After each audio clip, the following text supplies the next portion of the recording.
Bueno, buenos días a todos. Quiero agradecer la invitación de Fertilizar para poder, que nos está dando, digamos, esta oportunidad para que nosotros podamos difundir los resultados de lo que estamos trabajando desde hace un tiempo con un grupo de investigadores de Argentina. Quiero agradecer en especial a Fernando García y a Fernanda González San Juan y a Andrés Grasso por haberme invitado a participar, y agradecer en especial a Jorge Bassi por su presentación. Bueno, hoy les vamos a mostrar lo que es este trabajo que nosotros titulamos de brechas de rendimiento a brechas de nutrientes, cuál es el diagnóstico para Argentina. Yo en este momento estoy trabajando en la Universidad de Nebraska en Lincoln, Estados Unidos. A final de año voy a regresar a mi posición como investigador de CONICET en Argentina, en el cual estoy trabajando con base en la Estación Experimental de INTA Balcarce, Facultad de Ciencias Agrarias. Este trabajo está principalmente, lo dirigimos desde la Universidad de Nebraska, con interacción fuerte con la gente de RETA, pero vamos a ver al final que esto es parte de un proyecto más grande que estamos trabajando con los principales referentes en la temática de Argentina. Cuando pasamos a ver un poco lo que son las tendencias globales, vemos que hay un incremento en la demanda de alimentos hacia el año 2050, que debe incrementarse más del 50%, principalmente debido a lo que es un incremento de la población y un cambio en la dieta, que está principalmente dirigido hacia un mayor consumo de proteínas, lo que deriva en una mayor demanda de alimentos. Lo que vemos es que las tasas actuales de rendimientos no son suficientes para poder satisfacer la demanda futura en lo que es la superficie actualmente cultivada de tierra, con lo cual lo que estamos observando es que hay una masiva expansión del área de cultivos durante la última década, alrededor de 13 millones de hectáreas por año se están agregando al área cultivada por año actualmente, y en muchos casos esto es a expensas de sistemas o de ecosistemas naturales. Y lo que vemos también es que en este escenario post-pandemia lo que estamos viviendo es un fuerte alza del precio de los granos, una aspiración de muchos de los países hacia una rápida recuperación económica. Todos estos son factores que combinados pueden producir una fuerte presión para avanzar en nuevas áreas de cultivo. Acá podemos ver un ejemplo, esta es una foto, acá está Patricio Gracini, esta foto yo se la tomé a Patricio hace unos 2 años atrás, acá podemos ver un poco, este es un cultivo de aceite de palma, y vemos un poco qué es lo que pasa cuando la agricultura compite por área, en este caso con selvas tropicales, vemos claramente quiénes son los perdedores en este caso.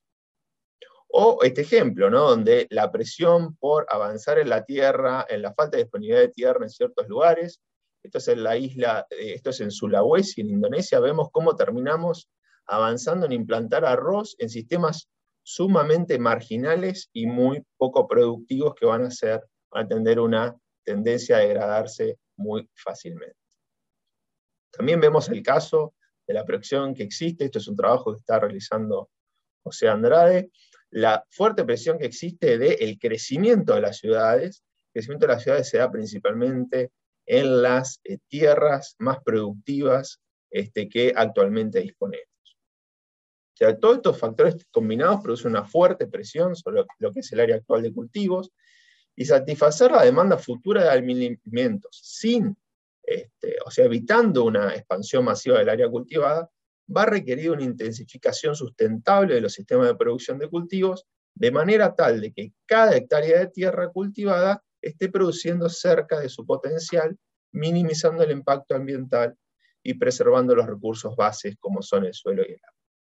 Por supuesto que la intensificación es necesaria, pero no es suficiente por sí sola. También son necesarias políticas e instituciones para poder asegurarnos que estos objetivos se cumplan.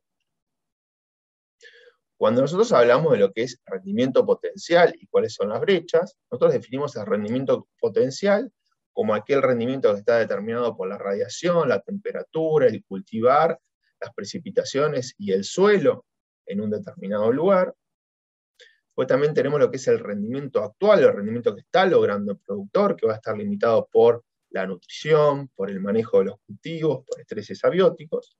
Y la diferencia entre esos dos factores de rendimiento es lo que nosotros denominamos la brecha de rendimiento.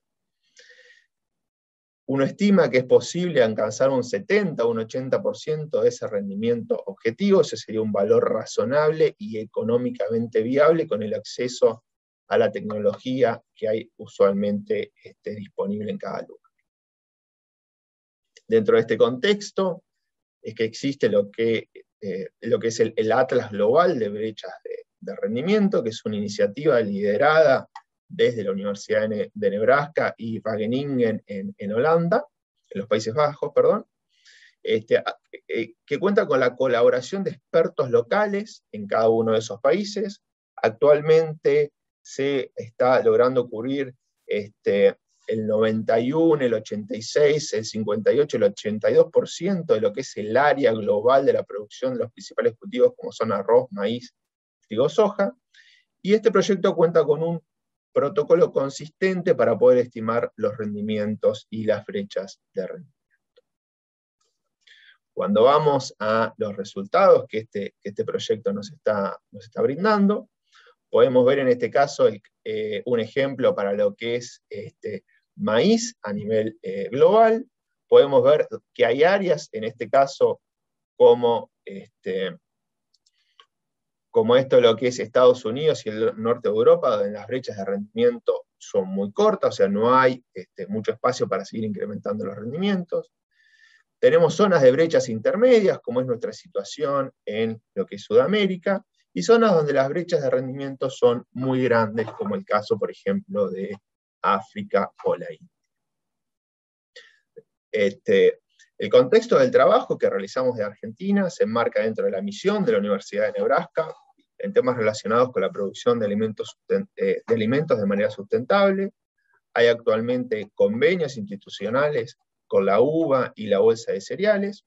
El primer paso que precede a este análisis es el trabajo de brechas de rendimiento que realizó Fernando Aramburu Merlos en su tesis de maestría, y los próximos pasos son poder identificar cuáles son los factores que explican la brecha de rendimiento a nivel de país.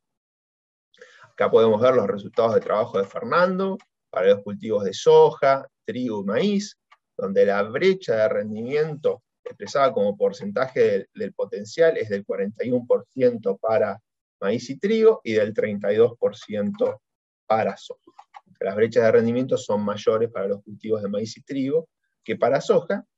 Y también lo que podemos observar es que la brecha de rendimiento no es igual entre las diferentes zonas agroclimáticas del país. La brecha de rendimiento tiende a ser mayor en la medida que nos alejamos de la zona núcleo pampeano.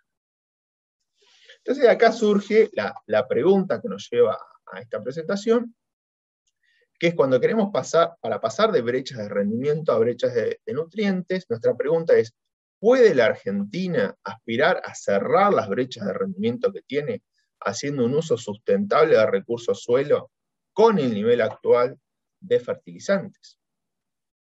Entonces, para poder responder a esa pregunta, lo que hicimos fue, acá pueden ver en la derecha, es el mapa de las zonas agroclimáticas del proyecto de brechas de rendimiento dentro del Atlas Global de Rendimientos que les comentaba, y a la izquierda podemos ver un mapa de Argentina donde se ve la densidad de cultivos.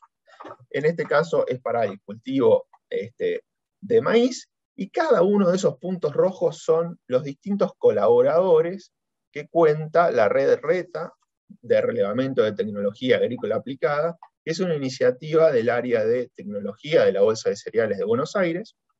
Este proyecto esta área de la Bolsa de Cereales está liderada por el grupo de Juan Briet, y acá podemos ver cada uno de estos puntos rojos es un colaborador que reporta datos de rendimiento y uso de fertilizantes para cada uno de los cultivos en esa región. Nosotros lo que hicimos fue reexpresar esa información dentro de las zonas agroclimáticas del país. Acá pueden ver un ejemplo, esto es para trigo, para la campaña 2016-2017, pueden ver las dosis de nitrógeno, de fósforo, de azufre y de rendimiento actual pueden ver la fuerte densidad, la gran cantidad de datos. Tenemos aproximadamente para cada cultivo y cada año más de 300 datos reportados a nivel de Argentina. Una de las grandes ventajas de esta base de datos, además de la amplia cobertura, es la consistencia en la metodología de recolección de los datos, lo cual hace que la base sea sumamente confiable. Bueno, acá pueden ver un poco los resultados. Estas son para el caso de maíz. Acá estamos hablando para las campañas 2016, 17, 18, 18, 19, el promedio de esas tres campañas.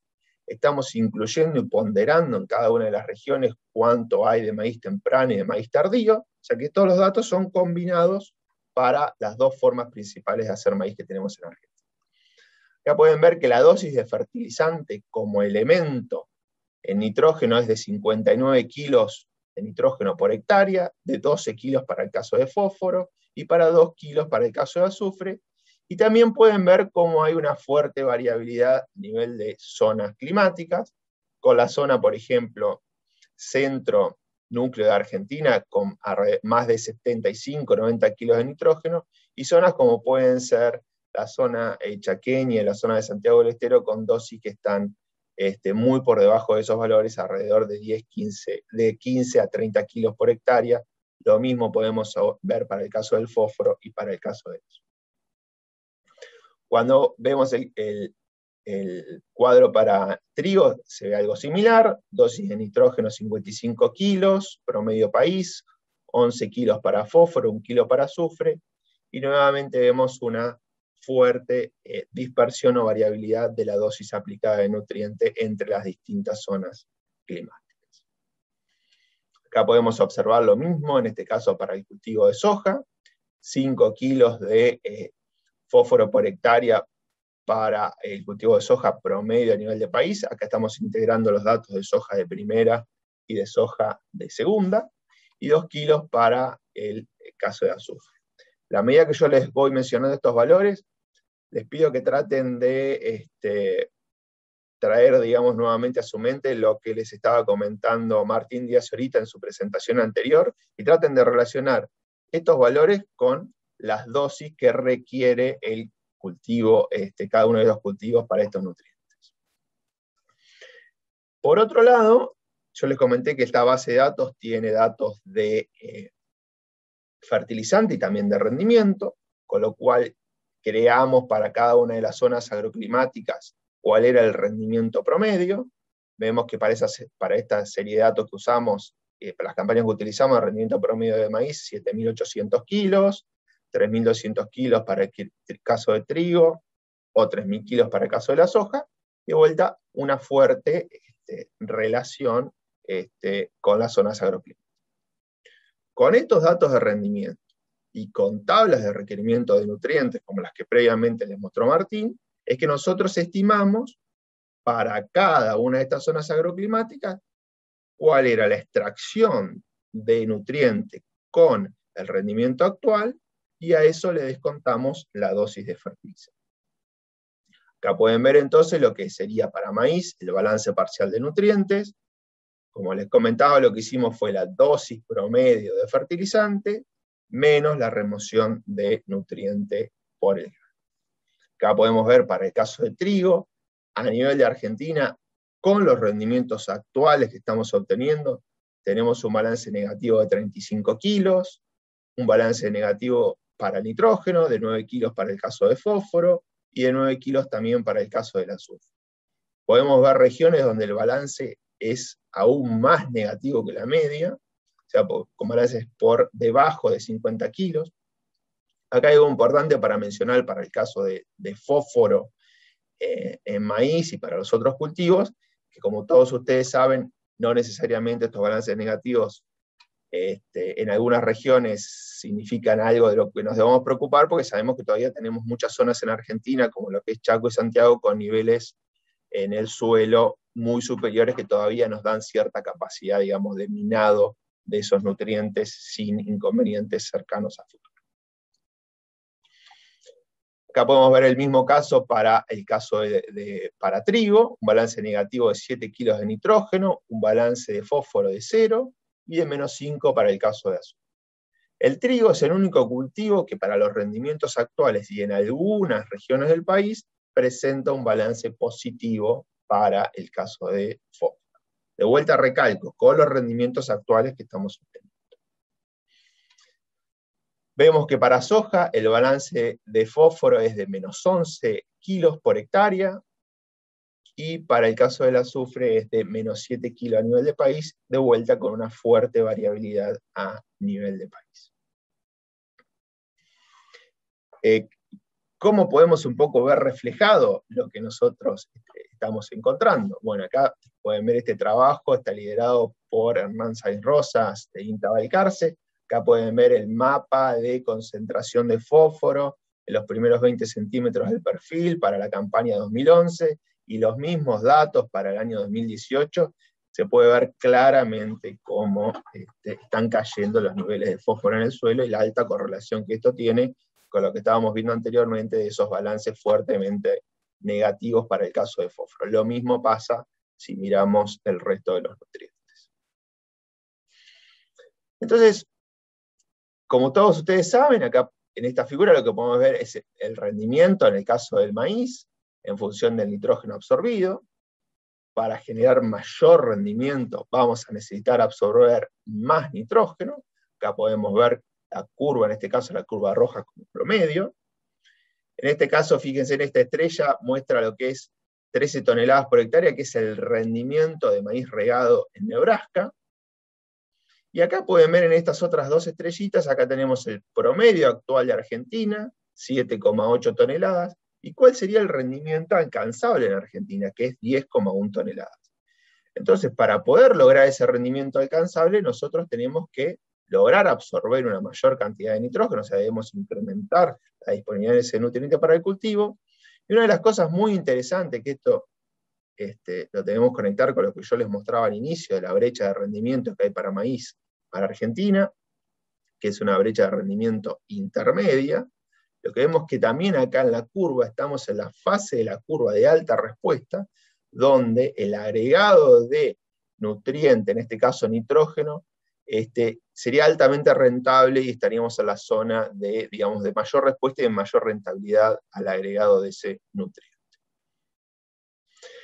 Entonces, ¿qué es lo que hicimos? Lo que nosotros llamamos un poco acá la brecha de nutrientes. Para poder cerrar esa brecha de rendimiento, que hoy les mostraba de los trabajos de Aramburu, sin comprometer la calidad del suelo, vamos a requerir un aumento sustancial en el uso de nutrientes. Entonces acá tenemos un ejemplo para el cultivo de maíz y para el cultivo de trigo. Podemos ver el rendimiento promedio actual, 7,8 toneladas para maíz, 3,2 toneladas para el caso de trigo. ¿Cuál sería el rendimiento alcanzable? O sea, ese rendimiento aspirable que hoy hablábamos, ese rendimiento económicamente viable al cual podemos llegar en Argentina, que son 10,1 toneladas para el caso de maíz y 4,8 toneladas para el caso de trigo. Acá vemos la dosis promedio de nutrientes, estos son los valores de los mapas que les mostré anteriormente. 59 kilos de trigo, 12 de fósforo y 2 de azufre para maíz, 55 de nitrógeno, 11 de fósforo y 1 de azufre para el caso de trigo. Y acá podemos ver cuál es la cantidad de nutrientes adicionales que tenemos que lograr para poder llegar a ese rendimiento alcanzable sin producir un minado de nutrientes de los suelos. Entonces, a la dosis actual de casi 60 kilos por hectárea, tenemos que estar agregando 120 kilos más para llegar a un total casi de 180 kilos de nitrógeno promedio a nivel de país para poder alcanzar estos valores de rendimiento. Debemos duplicar la dosis de fósforo, o sea, pasar de 12 más 12 a 24 kilos de fósforo promedio. El azufre deberíamos pasar de 2, sumar otros 10 kilos más, y bueno, y podemos ver también la misma cuenta para el mismo cálculo para el caso del trigo. Bueno, entonces, ¿cuáles serían los mensajes para que nos llevemos a casa? Por un lado, hay una prognosis de aumento de la demanda global de alimentos. Tenemos un sector agropecuario muy competitivo en la Argentina, un nivel de brecha de rendimiento que es intermedia, que nos pone en una posición, digamos, envidiable para poder intensificar la producción de los cultivos de cara a los próximos 30 años. Lo que vemos es que las aplicaciones actuales de nutrientes no son suficientes para cerrar la brecha de rendimiento, y en muchos casos los balances indican minado de nutrientes. Esto se observa claramente cuando vemos la evolución del contenido de nutrientes en el suelo. Y cualquier programa que tenga como objetivo explícito aumentar la productividad actual de los cultivos, haciendo un uso sustentable de recursos suelo, va a requerir un reconocimiento explícito de la necesidad que tenemos de incrementar el uso de fertilizantes o de nutrientes en la Argentina. Este proyecto de brechas de nutrientes, quería ir finalizando con esto, es una iniciativa con el objetivo explícito de poder documentar con la mejor ciencia posible que el nivel de aporte de nutrientes actuales de los sistemas de producción de granos no es suficiente para promover un proceso de intensificación sustentable, y nuestro segundo objetivo es poder articular un mensaje que nos sirva para informar, digamos, políticas de Estado para promover una intensificación sustentable de la producción de granos. Y este proyecto, como les comentaba al inicio, no solamente somos investigadores desde la Universidad de Nebraska, también investigadores de la Universidad de Kansas, tenemos representantes de lo que es la Bolsa de Cereales de Buenos Aires, de las distintas instituciones en el país, como es INTA, del sector privado, como es Fertilizar, y asesores que, digamos, son todos referentes un poco en lo que es la temática que abordamos. Así que bueno, muchas gracias, espero que les resulte útil la presentación, y acá tienen mi dirección de email para cualquier intercambio que crean necesario. Muchas gracias.